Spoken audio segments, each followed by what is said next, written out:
morning, everyone. For those of you who don't know me, my name is Cayla.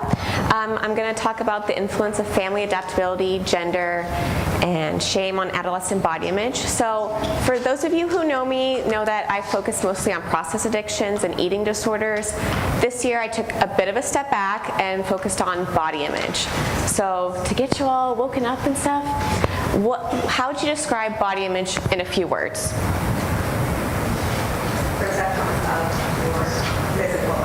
Perceptions of your physical body.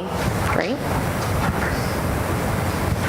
Satisfaction, physical body. Satisfaction, physical body. Great. Okay. So it's all those things and definitely more.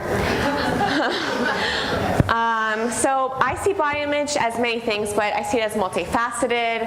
It represents how we view ourselves, not just our body, but I think our whole selves and our identity. And it can be positive or negative, but I think a lot of literature focuses on the negative, and for good reason.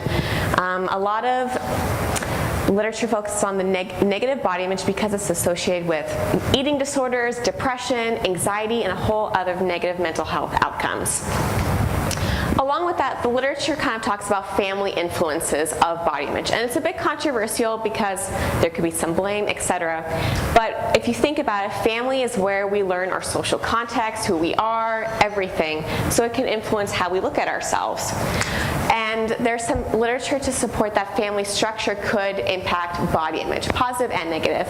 So if a family is rigid, that could impact negative body image, that can create that. But if a family is resilient and flexible, that could promote positive body image. So a guiding theory in my project this year was relational cultural theory, which emphasizes mutual connections and how that can create self-esteem. So when we have a bond with someone, we feel great about ourselves. But when we feel disconnected, especially within our primary social group and family, we feel isolated, we feel shame, we feel decreased self-esteem, and it's theorized that that can take a toll on how we perceive our bodies, and then we suddenly perceive flaws within our body.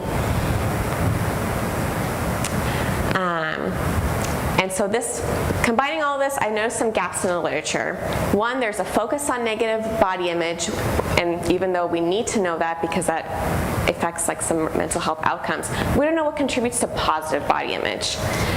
Also, there's focus on female adolescents and not as much on male adolescents, when there's body ideals placed on all genders. And this also creates a rhetoric that's a female problem alone.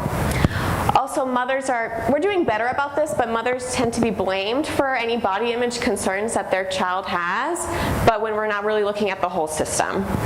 So I have 4 research questions.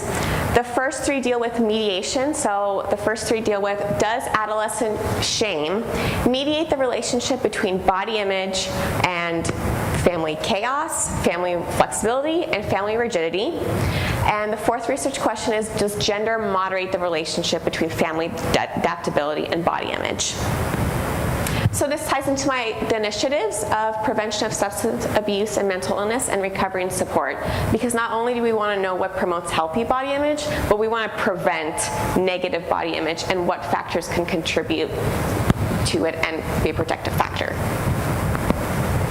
So I used the Flourishing Families data set, and I ran my analyses in R. After cleaning the data, and my study is longitudinal, making sure there was no missing data and accounting for all of that, I ended up with 203 families. So I had reports from moms, fathers, and the adolescents within the family. And the adolescents between all the waves were between 16 and 21 years old.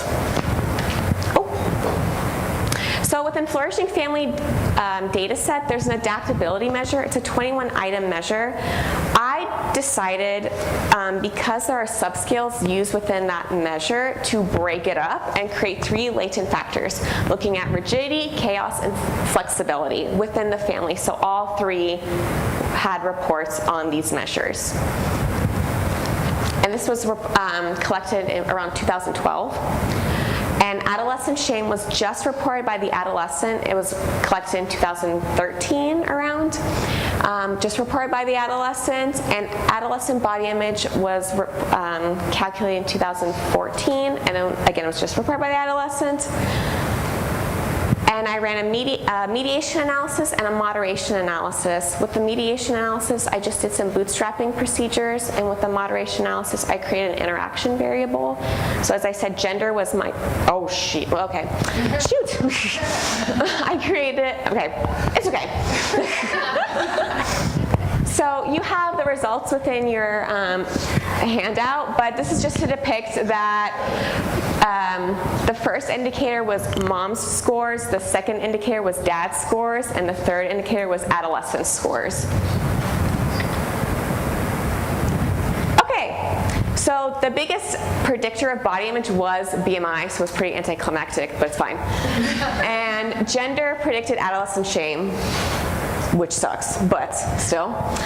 And for my mediation analysis, family rigidity didn't affect body image, but adolescent shame did mediate the relationship between family chaos and adolescent body image. And family flexibility did have an effect, but just not a particularly strong one. Gender did not moderate the relationship between family adaptability and body image, but that's when adolescent shame did predict body image. So some clinical implications. So clinicians should be mindful of the body ideals placed on all genders. Even though gender didn't moderate the relationship here in my model, I think that just could prove that maybe there's some more things going on.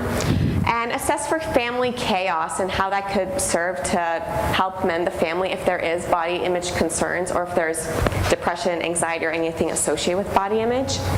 And help families be more flexible in the treatment of body image. These are my references. Thank you.